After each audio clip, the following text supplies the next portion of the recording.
दोस्तों, मैं फराज मलिक। आज के वक्त में सरकार के खिलाफ बात करना, सरकार की गलत नीतियों का विरोध करना बहुत ज्यादा मुश्किल हो गया है। अगर आप सरकार की गलत नीतियों को उजागर करेंगे तो शायद आपके ऊपर कानूनी शिकंजा कस जाएगा। इसीलिए आपसे कहता हूं कि सपोर्ट किया करें। इंस्टाग्राम का लिंक डिस्क्रिप्शन में दिया हुआ है, इंस्टाग्राम पर भी फॉलो कर लें ताकि हमारा और आपका कांटेक्ट हमेशा बना रहे। यह बात मैं क्यों कह रहा हूं? Surya Pratap Singh retired IAS officer को आप जानते होंगे, बहुत ज्यादा ट्विटर पर एक्टिव रहते हैं, अक्सर सरकार की गलत नीतियों को उजागर करते रहते हैं। इन्होंने एक ट्वीट किया, बड़ा इमोशनल करने वाला इनका ये ट्वीट है। इन्होंने लिखा कि अपना दर्द कभी लिखता नहीं, पर एक सेवानिवृत्त अधिकारी के लिए 7 मुकदमों की कागजी कार्रवाई तक झेलना क्या होता है, ये मैं और मेरा परिवार समझता है। बयान देने थाने बुलाया जाता है, कोर्ट कचहरी जाना होता है, पेंशन का बहुत अच्छा उपयोग हो रहा है। मैं नहीं तो एक दिन इतिहास सब लिखेगा।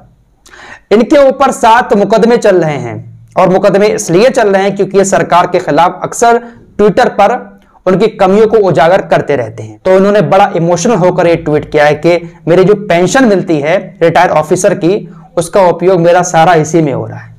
तो बहुत मुश्किल है आज के वक्त में सरकार के खिलाफ बोलना। देखिए, जो लोग बोलते हैं ना, वो किसी नेता को बुरा नहीं कहते हैं, किसी पार्टी को अपना दुश्मन नहीं समझते हैं। जैसे मैं कुछ बातें आपके सामने रखता हूं तो कुछ लोगों को लगता है आप मोदी विरोधी बात कर रहे हैं।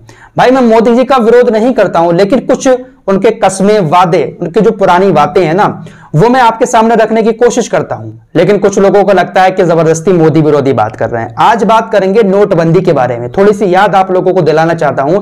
8 नवंबर 2016 को देश के प्रधानमंत्री नरेंद्र मोदी ने अचानक से रात के 8 बजे आकर कहा था कि आज से देश के अंदर 500 और 1000 के नोट बंद किए जा रहे हैं। और उसके पीछे का मकसद यह बताया था कि देश के अंदर काला धन बहुत ज्यादा हो गया है, मार्केट में पैसा बहुत ज्यादा है, लोग बैंक में पैसा कम रख रहे हैं। तो इस नजरिए से उन्होंने 8 नवंबर 2016 को नोटबंदी का ऐलान किया था और यह भी कहा था कि इससे आतंकवाद बहुत ज्यादा थम जाएगा, बॉर्डर पर जो तनातनी का माहौल रहता है वो भी कम हो जाएगा नोटबंदी से। लेकिन इसका असर क्या हुआ? क्या नोटबंदी से काला धन रुक गया? क्या नोटबंदी से बॉर्डर पर तनाव खत्म हो गया? ध्यान से पूरी रिपोर्ट देखिएगा, एक एक बात आपके सामने रखूंगा।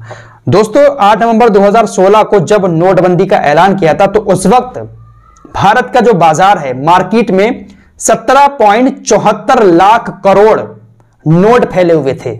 लोगों के बैंक में होते हैं करोड़ रुपए, उसकी अलग बात है, लेकिन जो मार्केट में चलन में थे 17.74 लाख करोड़। तो उस वक्त मोदी जी ने कहा था कि बहुत सारा पैसा ऐसा है जो काला धन के रूप में लोगों के घर में रखा हुआ है। लेकिन अब अक्टूबर 2021 में 29.17 लाख करोड़ रुपए बाहर बाजार में चल रहे हैं। तो ऐसा तो नहीं कि सारे पैसे जो है बाजार में ही फैले हुए हैं, इसमें से बहुत सारा काला धन भी लोगों के घर में इकट्ठा रखा हुआ है। कोरोना के चलते हुए बहुत सारे लोगों ने नकदी जमा कर रखी है। तो जो आरबीआई से बाहर नोट निकले हुए थे वो थे 17.74 लाख करोड़ जब नोटबंदी हुई थी, और इस वक्त जो नोट हैं वो 29.17 लाख करोड़ बाहर निकले हुए हैं, कुछ लोगों के घरों में भी जमा हैं। तो आप अंदाजा लगा सकते हैं कि नोटबंदी से काले धन पर कितनी रोक लगी है। इसके अलावा बॉर्डर की भी बात कर लेते हैं। कश्मीर के अंदर क्या कुछ हो रहा है, बॉर्डर पार करके कैसे आतंकवादी कश्मीर के अंदर आ रहे हैं और लोगों को निशाना बना रहे हैं। तो अभी तक आतंकवाद तो कम नहीं हुआ है नोटबंदी से। इसके अलावा बात चाइना की भी कर लेते हैं। हाल ही में एक रिपोर्ट सामने आई जिसमें यह दावा किया गया है कि अरुणाचल प्रदेश के अंदर जो विवादित जमीन है, तो चाइना ने तकरीबन 100 घरों का एक गांव बना लिया है वहां पर। तो असदुद्दीन ओवैसी ने इन तस्वीरों को शेयर करते हुए लिखा, अगर यह सच है तो जवाब देने के लिए बहुत कुछ। उनका कहना है कि पीएम का स्वैग सिर्फ देश की जनता के लिए है। लद्दाख में शहीदों के बलिदान का सम्मान करने के बजाय मोदी ने चीन के दावे पर ही मोहर लगा दी थी। कब्जा की गई जमीन को फिर से रिकवर करने के बजाय सरकार चीन की भाषा बोल रही है।